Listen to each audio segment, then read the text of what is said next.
ప్రధాని మోదీ అధ్యక్షతన నేడు కేంద్ర కేబినెట్ భేటీ కానుంది. పలు అంశాలపై చర్చించి కీలక నిర్ణయాలు తీసుకోనుంది. జమిలి ఎన్నికల డ్రాఫ్ట్ బిల్లుకు మోదీ మంత్రివర్గం ఆమోదం తెలిపే అవకాశం ఉంది.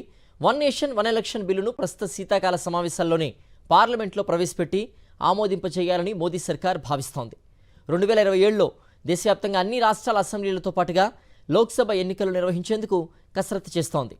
జమిలి ఎన్నికల ముసాయిదా బిల్లును కేంద్ర న్యాయశాఖ రూపొందించింది. ఒక దేశం ఒకే ఎన్నికకు దేశంలోని దాదాపు 32 రాజకీయ పార్టీలు అంగీకారం తెలపగా మరో 13 పార్టీలు వ్యతిరేకిస్తున్నాయి. మరింత సమాచారం మా ప్రతినిధి వెంకటేష్ అందిస్తారు. వెంకటేష్, కాసేపట్లో కేంద్ర కేబినెట్ సమావేశంలో జమిలి ఎన్నికలకు సంబంధించినటువంటి డ్రాఫ్ట్ బిల్లు ప్రవేశపెట్టే అవకాశం ఉన్నట్టుగా తెలుస్తోంది. పూర్తి అప్డేట్స్ ఏంటి? మధ్యాహ్నం 1 గంటకు కేంద్ర మంత్రివర్గ సమావేశం జరగబోతోంది. ఈ సమావేశంలో one nation one election bill తీసుకొచ్చే అవకాశం ఉందని ఊహాగానాలు వినిపిస్తున్నాయి. ప్రధానంగా ఈ అంశానికి సంబంధించి గత సెప్టెంబర్లోనే కేంద్ర కేబినెట్ నాటి రాష్ట్రపతి రామ్నాథ్ కోవింద్ ఇచ్చినటువంటి నివేదికకు ఆమోదం తెలిపింది. దేశంలో జమిలి ఎన్నికలు సాధ్యమేనని ఆ రోజు నివేదికలో స్పష్టం చేశారు. అయితే దానికి సంబంధించి కొన్ని కీలకమైన రాజ్యాంగ సవరణలు చేయాల్సినటువంటి అవసరం ఉంది.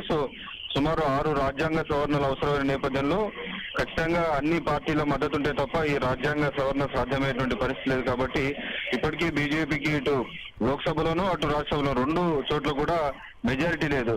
ఇతర మిత్రపక్షాల ఇచ్చేటువంటి బలం ఆధారంగానే ప్రస్తుతం ప్రభుత్వం నడుస్తుంది.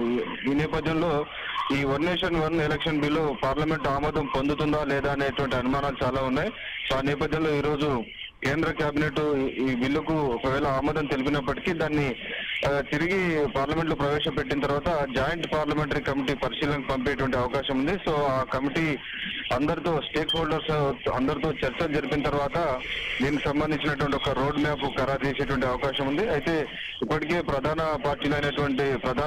విపక్ష పార్టీలైనటువంటి కాంగ్రెస్ కానీ అలాగే డిఎంకే, తృణమూల్ కాంగ్రెస్ లాంటి పార్టీలన్నీ కూడా ఈ జమిలి ఎన్నికలను వ్యతిరేకిస్తున్నాయి. ఇది పూర్తిగా రాజ్యాంగ స్ఫూర్తికి విరుద్ధంగా నిర్వహిస్తున్నారు.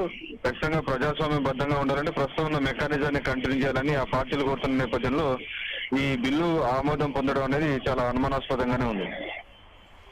ఓకే వెంకటేష్.